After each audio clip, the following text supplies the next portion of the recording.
Hello, hi, my name is Leah. Welcome to my channel, Dirty Little Literate, where I like to talk about books that are weird, disturbing, disgusting, bizarre, etc., what have you. And today I am talking about this book for a second time because this is a book of short stories and I'm obsessed with each and every one of them.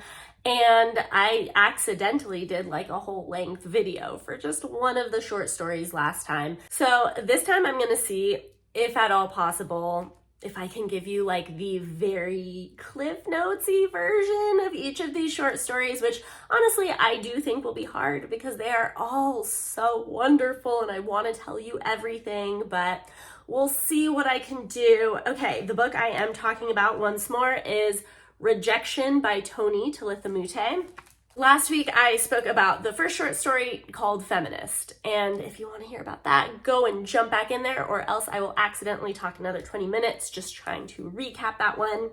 So the next short story in the book is called Pics, and Pics is about a woman named Audrey. I think she's early to mid 30s, and she has a male friend named Neil, and honestly, she doesn't have much in the way of friends, so she has this one guy, Neil, and they will like platonically hang out and watch Hoarders together. And then she has a group of gal friends where they have like a text chat. And I believe these are all women that she worked with or was in school with, but they were significantly younger than her. So I think they're like probably mid-20s and she's mid-30s. So there's definitely clearly a different vibe between her and the other gals. But really, I think this younger group of girls is basically like doing a community service by being this chick's friend, because this chick is, oh, just wait. So Audrey, she ends up one day randomly, her and Neil, while they were watching Hoarders, you know, the aphrodisiac that show is, they start hooking up for the first time, and they've been friends for years, so this was quite shocking. It never happened before. There was never a hint of any sort of anything floating around. She didn't even think she was attracted to him, but as a rule, she's generally attracted to anyone who is attracted to her. So now that he perhaps is attracted to her, they're doing it. At one point, while she is going down on him, he takes a picture of her with his schlong in her mouth. She's kind of nervous, but like she lets it happen. And this picture ends up being like at the center of, I don't know, everything that continues to happen after this. Basically, she is fucking hyped on Neil now. You know, yesterday he wasn't attractive, but today, let her marry that man, okay? And she's trying to play it off, like, because he's totally being like, hey, I'm not, like, trying to make this a thing or anything. I'm not looking for a relationship or anything, yada, yada, blah. He's very clear that his intentions are not to, you know, make a thing of that. And honestly, like, he doesn't even have interest in hooking up with her again, it seems. And so it definitely seems like this makes the vibe of their friendship awkward. But this woman, Audrey, she ends up becoming obsessed with Neil, obsessed, trying to figure out how she can make this man fall in love with her. And so she'll go to her group chat for advice. I'm going to give you a little bit of the vibe when she tells these girls, like, I think these girls are very charming, endearing, and like wild. Like, I love them. So, you know, they're talking about what they're thinking of him based on the photo she provided. And one of them says, he looks like he reads Architectural Digest, but will also tap it on your tongue. He does have those generational wealth glasses. That can't be his apartment, can it? I'm soaked. I spread for a man who can decorate small spaces. And to which the other gal says, small apartment makes the dick look bigger. So, you know, they're just kind of that traditional fun gals chat. But the initial message that was sent by our girl, Audrey, feels very like out of touch with their sense of humor and what the vibe is, and even just the nuances of like how she types and what she's capitalizing and all the commas she's putting in makes it seem like she's their like boomer mom who's just so excited to be in the group chat, guys, because her initial text was lol, capital LOL with an exclamation point. She capitalized it. That's hilarious, guys. So, some personal news, y'all. I just hooked up with my close friend, Neil. I don't know. I feel like she wants to handwrite us a letter and mail it to us. Her vibe is just so different from the other gals, but they're trying to be supportive because this girl's awkward and they're just, you know, they're just trying to be nice. her and Neil, they really don't spend much time together after everything that happened, but she becomes obsessed with this picture of her with his dick in her mouth. Why was that hard for me to explain the logistics of that? I don't know. So this picture she has to look at all the time to like confirm like this really happened, like maybe I could be someone that he has feelings for, you know what I mean? He'll find a way for them to try to like resume their platonic friendship. She's not great at that. He takes her out and she thinks they're getting drinks and she's super fucking excited. He brings another girl and didn't tell her that was happening. She gets fucking plastered and starts talking about their hookup in front of the girl. Like, it's just uncomfy. And then in the group chat, she starts making comments about this girl. This girl is Asian and she's like, his little hairless Asian baby. Like, she's just saying some crazy heinous shit. And the girls in the group chat are like, oh, okay, can we take it down a notch? But Audrey's starting to get riled, okay? She's gonna send you some long ass emails if you're Neil. She's telling you what's up, as if like her specially crafted email is gonna make him fall in love with her. She's just awkward. She has nothing going on with her life, and the next year she spends doing nothing other than obsessing over Neil and like looking at his social media every day, and they're like not even talking anymore. It's crazy. And anyway, so she decides that in lieu of having a personality, she can be someone that becomes a crow owner. She owns a crow now, the bird that is illegal to own as a pet. She's a crow owner, you know? She thought that sounded kind of endearing and did not do any research. Apparently crows are horrible as pets. This crow is constantly trying to like bite her flesh off, and I guess they also repeat stuff similar to parrots apparently, and so it's never saying anything good because it's always reflecting back whatever frustrated phrases she be flinging out left and right. So she's bad at crow ownership, and that was like her one shot at having a personality, so that's a bummer. So she does invite the girls from the group chat one day over to her house for like a little gathering, and she's gonna cook and whatever, blah blah.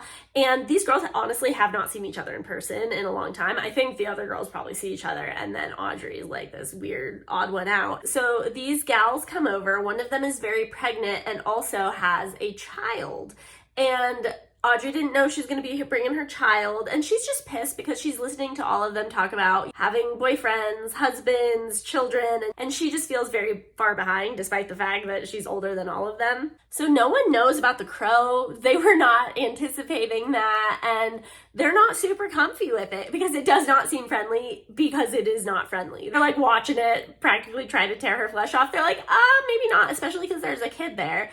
And so she closes the crow in a bedroom. So the little girl at one point is going to look for the bathroom, and she accidentally goes into the room with the crow. The mom goes to rush to get her daughter so that her daughter is not crow attacked. And Audrey's like, you guys, it's fine. He's captive bred. So the mom is able to get to her daughter in time, but Audrey's trying to like distract the crow, whatever. The crow rips her flesh off her hand. She has to go to the ER. So that's like how the evening ends. And then afterward, she realizes that the woman who was pregnant, who was sitting on her couch, apparently there was a giant puddle of something on the couch where that woman was sitting. But it wasn't like her water broke, so she has no idea what's going on there, okay? She says to one of the girls in the group chat the next day, she's like, you know, one thing though, I think you left a stain on my couch, kind of a big one. And she says, I've tried everything to get it out. Dish soap and hot water, baking soda, Tide pen, lemon juice, blah, blah, blah, nothing works. Steam cleaning would cost $199, I checked. Apparently, the woman has been using primrose oil to try to induce labor, and so that's what the liquid was. And this is so fucking uncomfortable to be like, hey, I'm charging you for your pussy stain. And like the girls are trying to de-escalate in the chat, maybe like flip the cushion over it. She's like, this was already the flip side, and even if I could, I wouldn't feel super amazing about it. I just think it's funny how I have to pretend that a humongous oily print on my living room couch isn't a big deal. Like, I shouldn't be bothered at all, and I have to be responsible for what y'all did. That couch is the only piece of furniture I ever bought new. Blah, blah, blah. So this shit is escalating. And the friend is like, well, hey, you endangered my daughter with your crow, so how about we call it even? And she's like, it's your kid's fault for opening the door, whatever, blah, blah, blah. So they're going back and forth. Slowly but surely, Audrey is just becoming more and more fucking unhinged. And every single person starts leaving the chat till she is alone by herself. At one point, she actually gets invited to Neil's wedding. And he is getting married to the girl that he brought when they were gonna hang out that one time. And I swear this is like 5 years later and she's still really hung up on the whole thing. I think she even asks him like, hey, I need you to delete that picture. He's like, what are you talking about? Like, their one random hookup is not something that probably ever registered in his brain ever again. And for her, it's all up in there. He doesn't even know what she's talking about with the picture. She's trying to have like this crazy confrontation at his wedding, and he is realizing how much she does not live on the same planet as him. And in the end, she actually ends up starting to text herself in the group chat because she's the only one left, and she'll just be like, why don't you care? And then she'll receive the text from herself, why don't you care? Audrey's just a bummer of a human being. At one point, there is one person that she does sleep with other than Neil after their one encounter. And it's someone that she was interested in back in high school, but like has since realized that he's like a fucking loser. And so she goes on a date with him and it's super awkward, whatever, but she fucks him anyway. And then we realize, based on how she is describing this man, if you watched last week's video, the feminist, he only ever sleeps with one person and it's not a good encounter. We realize Audrey is the girl that he slept with. Okay, so if you didn't watch the last video, then bummer, you don't know what I'm talking about. But I loved how the author connected that in there. I thought that was cute and fun. Okay, the next story is so fucking wild. It's called Ahegao, which apparently is like, let's say you're sucking a dick and you like go cross-eyed and have your brow furrowed and maybe you're doing a peace sign too at the same time. Apparently it's that, okay? This story also kind of has like a little subtitle, like The Ballad of Sexual Repression. So in this story, we have a character named Kant, K-A-N-T. He is one of the most sexually repressed people in the world. He decides one day to come out to like his coworkers, family, just everyone all at once in an email so that like he never has to talk about it in person ever again, just get it out of the way. But ultimately, you know, coming out as gay doesn't really feel like it's hitting the mark at all for him, because really he feels that he is a sadist and he feels that his sexual preferences are something no one would ever humor and that he's disgusting and horrible and gross, whatever, what have you. He is also a virgin. Virginity does seem to be like all the rage in this book. He does actually get a boyfriend at one point, but he only has sex with his boyfriend like maybe once or twice in the span of what, like 8-9 months. It's kind of crazy. He's really shamed and disgusted with himself and doesn't feel like he can tell him what he's actually interested in, so he just tries to avoid sex altogether. So they end up breaking up, obviously not meant to be, but he's still on a quest to figure out how, if ever, he will ever get his sexual fantasies fulfilled. And one day he stumbles across a website of a man who sells various sexual services via video. So like if you want a video of him spreading open his beehole, you know, he has a specific cost listed for that. Like every, you know, thing under the sun, he's spelled it out for you. And so our main character, Kant, decides he has a very specific video in mind based on a sexual fantasy. And I cannot even tell you how many pages this fantasy ends up spanning, but basically where he would normally submit the request of what he wants for the video, the website will not allow anywhere near the amount of characters he is trying to use, so he actually has to like write it in an email. But this shit is like a full-on screenplay, okay? The amount of detail, oh my god, this is crazy. I really genuinely do not think I can read most of the sentences in this, I guess, quote unquote screenplay, because they are extremely vulgar, and I'm gonna do it here and there a little bit anyway, because I don't think the YouTube algorithm could hate me anymore, can it? Honestly, the fact that I've never gotten any video taken down must count for something, right? He is telling I guess we'll say the actor, the person who would be making this video, he's telling him who he wants him to pretend to be in the video. Like, you should look like you have a design job and a 401k and a healthy lifestyle. Like, he's, you know, really detailing it out for him. And he actually has the screenplay broken into acts. So in Act 1, minutes 1 through 8, it's supposed to take place at the gym, and this is what it says. While you're in the middle of a 315-pound barbell squat, you see me, a 7'6" Thai American man wearing a long scarlet cloak. My cloak's cowl neck conceals most of my face, and my giant bulge casts an imposing shadow across my leather pants.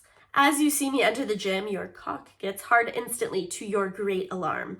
The closer I get, the more painfully and pleadingly it strains against your tight jeans, like a crowbar nearing an electromagnet, until at last I simply make brief eye contact with you and your zipper instantly explodes. And then in parentheses he put, here please dub in a sound effect of tearing fabric and kapow.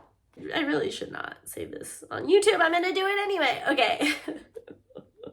At one point, his character is like tossing back his cloak, and it says, with my arms still crossed, my pant zipper opens by itself, and out flops the hugest, veiniest, purplest slab of thoroughbred cock meat you have ever seen. About the size of a baguette, and not even hard yet. So more like baguette dough, I guess. It smells so bad, like week-old paella, that you convulse and tear up, but are also deeply impressed. Dubbing in flies circling garbage special effects could help convey the odor. Oh fucking K, you guys. This is so fucking wild. I truly, I can't even convey. I think if I'm to remember correctly, like at one point, either the actor becomes tiny or he becomes like 1 billion feet tall, and you know, he just, I don't know. At one point, he puts his dick in the other man's mouth, and it goes through his mouth and comes out his butt. Like, that's supposed to be how big it is. I don't know who the fuck he thinks this man is. Like, the amount of special effects that he would require this man to make. Like, he is gonna pay him thousands of dollars for this video, that is true, but like, this is so far beyond what, like, honestly, I feel any director is up for. I don't know. He even has a sidebar in the screenplay telling him how to make fake jizz, like how many egg whites, how much sour cream, all of these things. And he's tried all these different combinations to perfect the formula, because the whole thing is he needs it to be like gallons of it that are going everywhere in the video. I truly cannot convey the rest of the screenplay. This is one where you just have to read to like really get it. Okay, but the part that's really gonna fucking get ya, the part that fucking got me, once he's finally written up this beautiful screenplay that perfectly embodies every sexual desire he has ever had. So he goes to email this to the sex worker who is named Cody, the one who would be making the video, who I've been calling an actor just for the sake of the screenplay. But so he goes to type in Cody's name, and so he does C-O, and then he does not realize, but remember at the beginning of the story, he had a email that he sent to everyone, like, coming out as gay. So I guess he had made, like, a group email that was, like, coming out, that listed all the email addresses of everyone he wanted to come out to. And as he's typing Cody, C-O, it default populates to coming out, so that everyone he'd ever sent the email about coming out, he sends this screenplay, okay? That is what happens. It's the best and worst thing I've ever heard. Oh my God, it hurts. But we don't even see him realizing this, and we don't get to see the aftermath. That's just how it ends. Oh, goodness. All right, y'all, so that is actually going to do it for today's video. We're just touching on those two stories today. I feel so compelled to go into so much detail about all of them, and I just cannot decide where I want to call it quits. I'm not sure if I'm going to make a third video with the last few stories. It feels a little aggressive to have 3 videos about 1 book. That seems a little crazy. It feels like 2 is the cutoff, but you know, whatever my soul feels called to do at the time, I will do. If I feel particularly called to do a 3rd video on the other stories, I might. If I don't, I hope that the stories that I've shared thus far have tickled you enough to maybe check this one out. Again, this is one of my favorite books that I've read in so long, and I love it, and I want you to have that experience that I had, either by you reading it, maybe by you watching 2 videos, maybe by you watching 3 or 12 videos. I don't know yet. But all right, thank you so much for joining me. Hopefully I will see you next time. Bye.